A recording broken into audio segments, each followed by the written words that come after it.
if you can just share a little bit about when you first got started thinking through your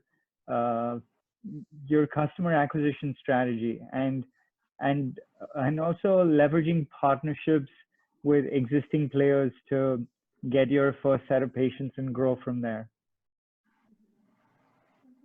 Yeah. So when we first started, we understood something, that all of healthcare here is local. So the way people, when you see like a health system, when people talk about the Nigerian healthcare system, people tend to envision like this monolithic system that everybody is a part of.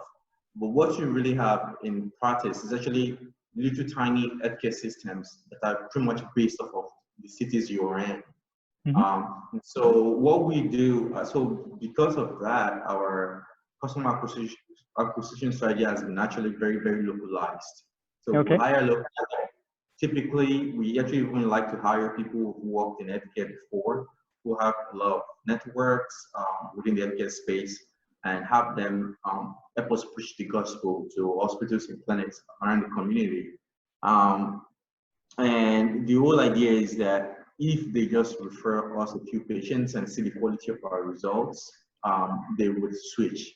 And so usually right now, we have like 6 months ramp. When we start a new center, we have roughly about 6 months wrap-up period, where, you know, because most healthcare providers are very conservative, they don't like to switch providers. They don't really like to switch providers, except if you're providing something more. And so we've seen other competitors compete solely based off of referral fees.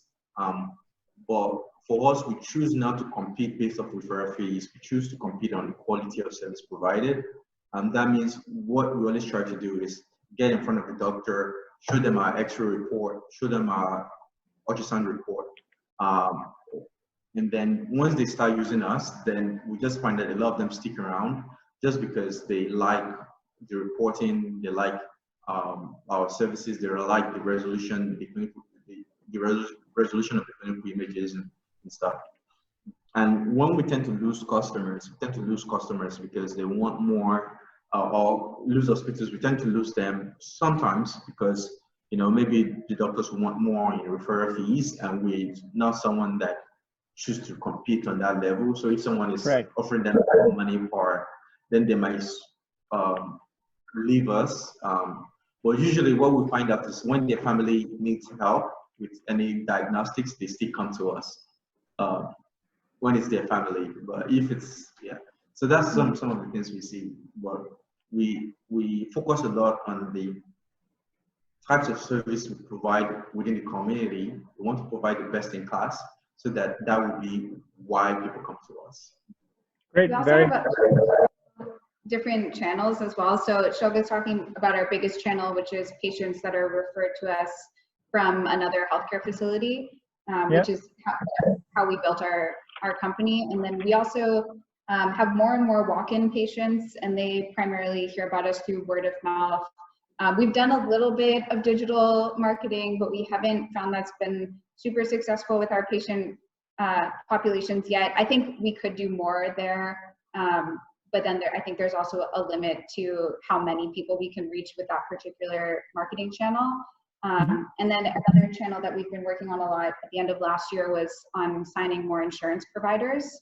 So insurance coverage is still quite low in Nigeria. It's about 5% have either public or private insurance.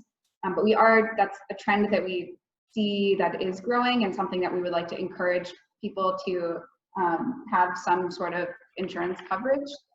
And so we've been signing on with some of the largest insurance providers, and that's been another way that we've been able to bring more people into our centers. But I'd say that that's still pretty low right now. And then the last piece is on working with these corporate partnerships. So kind of similar to the Sentinel X play, working with, a lot of the time it's working with factories that have state mandated tests that they have to run for their employees to screen for tuberculosis or infectious diseases, to make sure that they're safe to be working in a factory or handling food.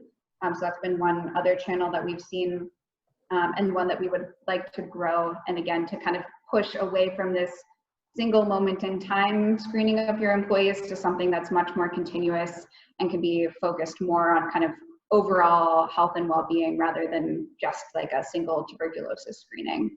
So that's an area that we are hoping to focus a little more on that particular B2B channel. Primarily working with, we just hired someone who that will be his full-time focus. And then also a lot of that is working with our existing networks to get those initial introductions.